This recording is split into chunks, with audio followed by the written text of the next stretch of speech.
Happy Sunday. Today is April 19th, 2026. Welcome back to Life Skills for Children. Today I'm going to talk about how you can teach your child to surrender and release. Let it go. Have you ever seen ducks or loons or any other kind of bird on a lake flapping their wings and going crazy?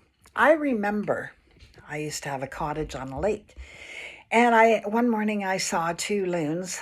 It looked like they were having an argument. They were fighting about something. They were going at it. And when they finally separated, one took off down the lake and the other one stayed. And it started flapping its wings on the water.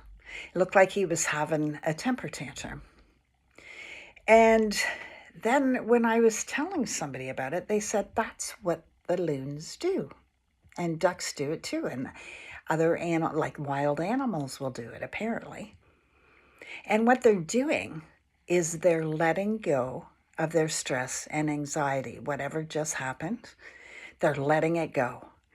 And to let it go, they're exercising, flapping their wings like crazy and just letting it go. And once they feel that they've done that, they've let go of the negative energy, they'll fly away. So I wanted to tell you that little story because there's a couple things that you can teach your children. And a lot of this is for younger children, and or you can adopt it for older children as well. I'm going to tell you about two methods. Little children, you can tell them when they're upset that they can let their emotions go.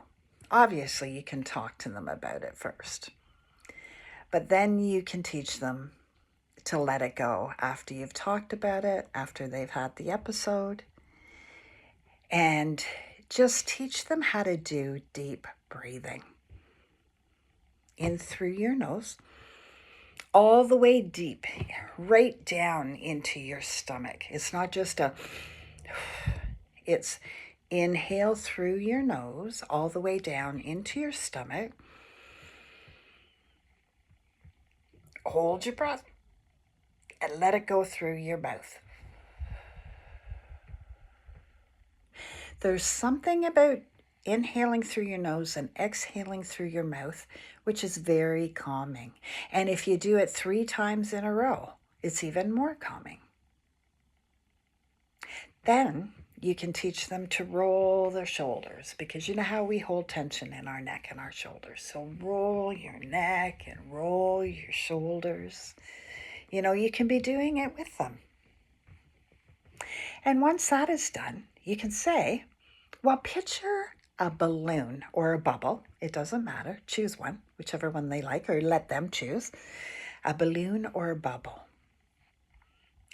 And tell them to visualize that. Pretend that there's a bubble or a balloon in front of them, and they catch the balloon.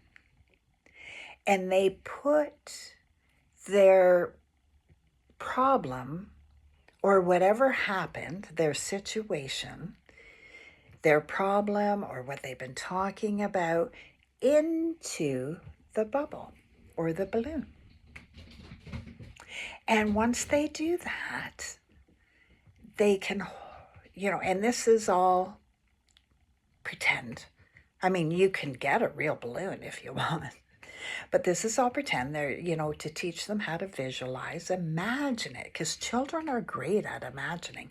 So they can imagine the bubble or the balloon, put whatever's bothering them into the bubble or the balloon. Then they can say, I'm letting this go. And they can blow it away. Blow it away. And they can imagine it floating away.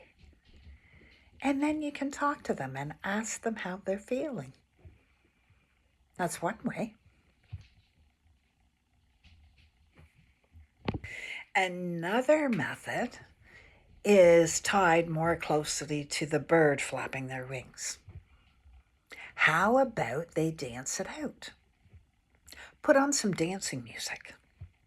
No, let me back up. Do the deep breaths always at the beginning.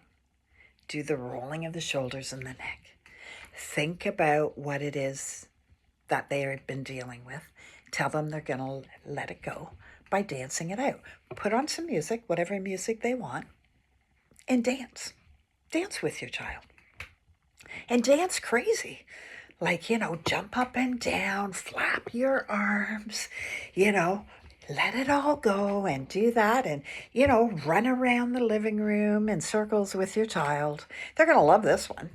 And let it go. Keep dancing. Exert yourself. Get the energy, the negative energy out until they decide they want to stop. And you can tell them, how are you feeling? You can ask them, how are you feeling?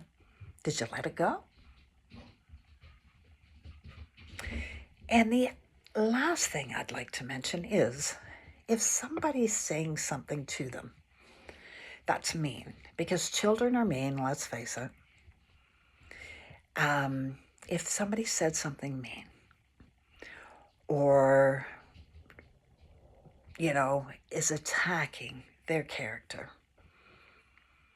I always told my children, and I now tell my grandchildren, just because somebody says it doesn't make it true. Well, I hope these tips help. Have a great evening. Tune in again tomorrow if you can. Namaste.